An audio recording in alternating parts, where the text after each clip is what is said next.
Good afternoon. Welcome to some breaking news on 5 Minute Dispatch. We're going to get right into our 5 minutes because we have a update for Skyrush at Hershey Park that is really exciting. That being namely, Skyrush's trains are going to be modified for the 2024 season, and there will be new restraints. Hershey Park is using the tagline of going first class with your new comfortable trains, and I tell you, Intamin's new trains look very comfortable. These look to be very similar to Velocicoaster at Islands of Adventure, Universal Islands of Adventure in Orlando. And while they're not the exact same because Skyrush is a wing coaster and Velocicoaster is just their LSM launch coaster model, they are going to be very similar. So Skyrush at Hershey Park has 3,600 feet of track, a height of 200 feet, a speed of 75 miles an hour, and an 85-degree drop. It also has a cable lift hill taking you to that top height of 200 feet. And it's kind of a ride that if you love it, you really love it. But otherwise, you're kind of like, about it. At least that's what I've heard from different people because the restraints are controversial. It's gotten the name Thigh Crush, the nickname Thigh Crush. And so hopefully these new restraints will get rid of that issue. There's also a new logo for Skyrush, which I like overall. I think it's a fine change. And so I'm really excited to see what the reviews for Skyrush at Hershey Park are going to look like now with these new trains on this Intamin Wing hypercoaster.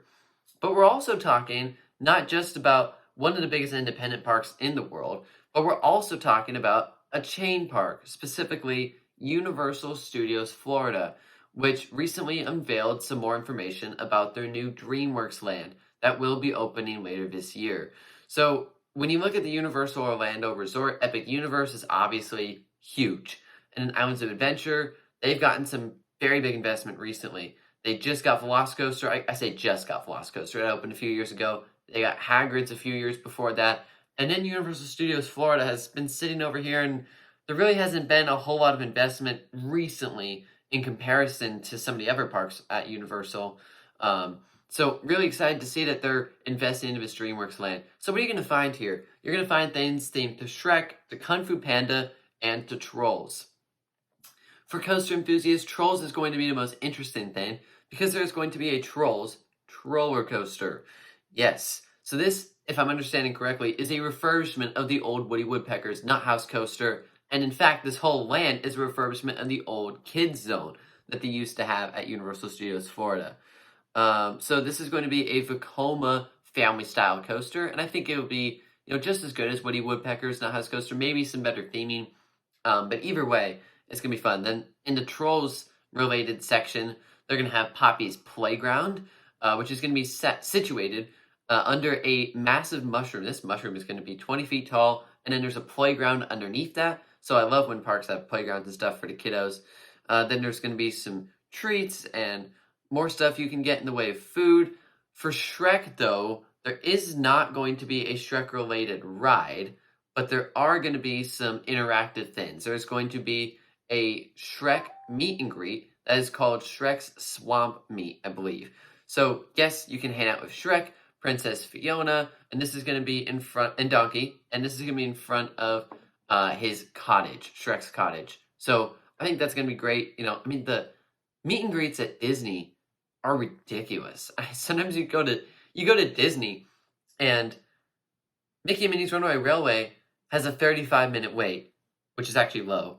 But then sometimes the meet and greets have like a 45-minute wait. Like, I know for kids it's really exciting, but I think the rides are more important. But this is going to be good for kids. And then there's going to be another play area, this one Shrek themed.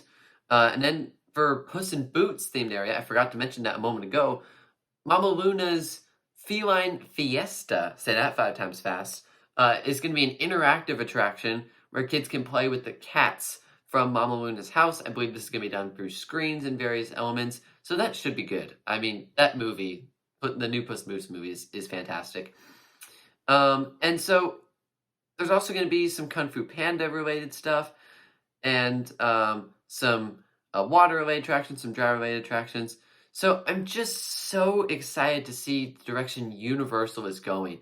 It's easy to compare Universal to Disney, and I think, quite frankly, we should, because they do a lot of the same things.